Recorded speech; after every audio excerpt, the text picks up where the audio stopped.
My wife's affair with her boss ended our marriage. So I made sure both of them got fired from their jobs. Then the AP stole my minivan, so I made him regret it. This is the first half of a decade-long tale that is currently resolving in a delightful way. Over a decade ago, I came home to find I was being moved out by my wife. We weren't in a great place, but I was blindsided. I was also served with a protection order that stated I could not come home without prior written permission. I had to go through my wife to see the kids, etc., and it was in effect for 90 days.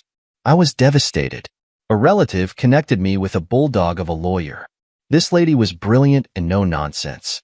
She filed a rebuttal to the protection order, but told me these things take time, and we were unlikely to see a judge before the 90 days were up.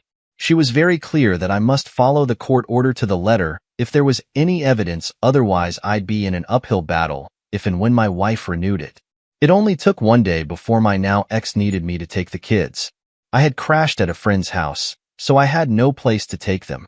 So we agreed I'd watch them at home. I waited a few blocks away while waiting for an email. Ex called me, and I reminded her of the details of the order and that I wouldn't come home until I had permission. This happened twice more than I waited down the street within the first week, so told her I wouldn't leave where I was staying until I had the email. It was about 20 minutes away. I texted her to remind her. The very next day she again didn't email. We were planning on me picking up the kids to take them to school since their school was only a few minutes away from my work. However, because I had not received written permission, I ran out of time to drive to pick up the kids and then make it to their school and work. She called furious that I wasn't there. I reminded her about the permission and that I was out of time. She ended up being very late to work that day. She then wanted to write me blanket permission to come and go as needed, but my lawyer advised against it. Follow the order. The culmination of this was a few weeks later when she again forgot to send permission. Her boyfriend was staying over, but didn't have his car with him. They both had to get to work, and that was the day I learned that he was her direct supervisor. Ex had to call a friend from work to pick up the kids and take them to school, and the friend found out. Of course, it got out at their work. Within a week of that, the boyfriend was fired over the relationship and my ex was suspended. By this time, I had my own place, so the kids ended up staying with me most days.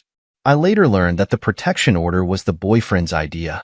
Ex was quite mad about it as it turned into evidence that I wasn't a threat to her or the family, and the judge was quite harsh with her over it when we settled for support and parenting time.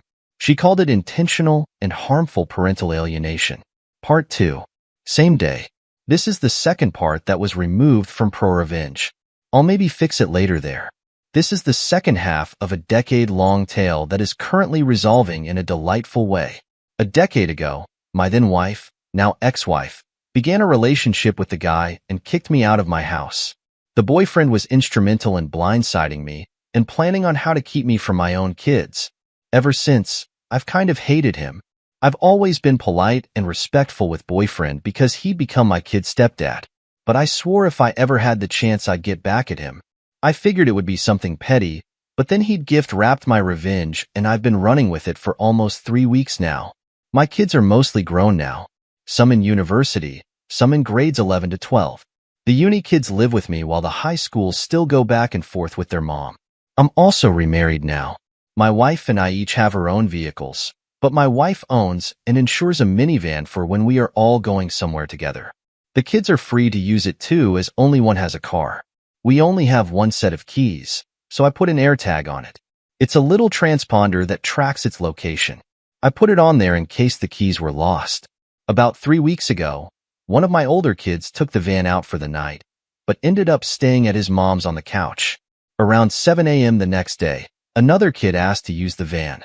I pinged the AirTag only to find out it was hours away in an industrial section of another town. I was quite concerned why my kid was out there. I called him up, and he was at his mom's where he said he'd be. He had no idea the van was missing. I called the police and gave them the location of the van. Within 20 minutes, they had stopped the van and the driver said he had permission to use it. Though, and behold, it's my ex-wife's boyfriend. The police weren't very interested in detaining him as it would be easier for him to just drive the van back to our town and we get sorted out here.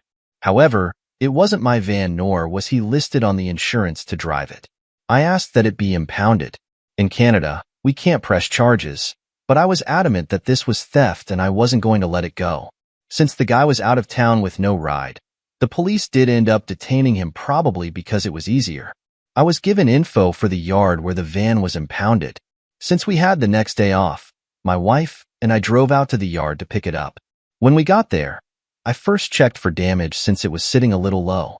Nothing outside. When I checked inside, I found that it was loaded with industrial fasteners and cable. Think seismic mitigation. Turns out, boyfriend used my wife's van to pick up stuff for work. My wife turns on her heels and walks to the office. I had to jog to keep up. She asks who has access to the van. They have the only set of keys, so my wife is assured only her or me. At this point, I get where she's going with this. I instruct them that no one accessed the van but us. I had $35 with me, so I gave it to them as a tip. They promised me that no one would get in there, and they actually moved the van into a secured area within the yard. Then, we went home without the van. We weren't even home from the long drive when I got the first text from boyfriend about getting the equipment. I explained that we left the van as there were expenses we were not going to pay. Towing, impounding fees, daily storage. I told him that he'd have to pay for them before I pick up the van. He was super mad and swore he'll pay me back. I said no way. Within an hour, I got a call from his boss.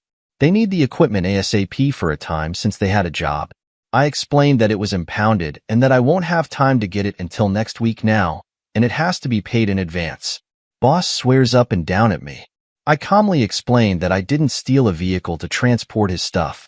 Boss was having none of that, so I said I won't tolerate the abuse and hung up. Then I blocked him and his company on every platform I'm reachable on. And that was 3 weeks ago. Since then, I've been able to make excuses every single time boyfriend tries to arrange picking up the van, often because the kids don't have the van, so I have to drive them. Boss has gotten through a few times using other numbers and sent a ton of emails that I ignore. But I did reply and explain that both my wife and I need about 4 hours to do the round trip, and then it needs to be paid for ahead of time. And it's added up. $25 a day for secure storage plus towing and impounding fees, etc. Plus I wanted to be paid for the fuel before used as well as our travel. Boyfriend and I agreed on the standard 58 cents per kilometer, and so the boss e-transferred us for the total cost of our driving. By now the van has made one trip and her car has done 2. It came to almost $600. So on Friday it finally happened. My wife and I drove out and picked up the van. It was prepaid and ready to be released. I dropped off a 12-pack of beer at the office when I picked up the keys and went to grab the van. However, I wasn't going to transport boss and boyfriend stuff, so I arranged for it to be held at the yard at the same rate as a vehicle. Unloaded it and left right before it closed for the weekend. I got a call from boyfriend asking when he can come by with a work truck to get the stuff. I told him it's still at the impound almost 2 hours away, and the office opens Monday at 9. There was only silence on the other end, so I hung up after about 10 seconds. Through this, I've been getting vague updates from my ex, who I've got a good relationship with now. She was living with boyfriend and was clear with me that any and all the consequences were squarely on him. He's kept his job but is missing the next pay increase and is not getting his year-end bonus. Ex had their way too short-staffed to let him go, but he's in the doghouse at home and at work. No word on criminal charges for taking the van, but Crown handles that, and I'm not suing in civil court. Let's see what top commenters say. Viper Bunny says, selfish people love to shoot themselves in the foot and claim you should have been there to stop them. You reap what you sow. Another comment goes like this. I hate that the kids were caught in the middle of the pissing contest she created but gone to you for sticking it out and making her deal with the bed she made. I honestly hope the judge throws everything they can at her for weaponizing the system. I hope your attorney also uses this and anything else she happens to feed you as an ammunition as well. Good luck, and remember to document anything she says or does in writing.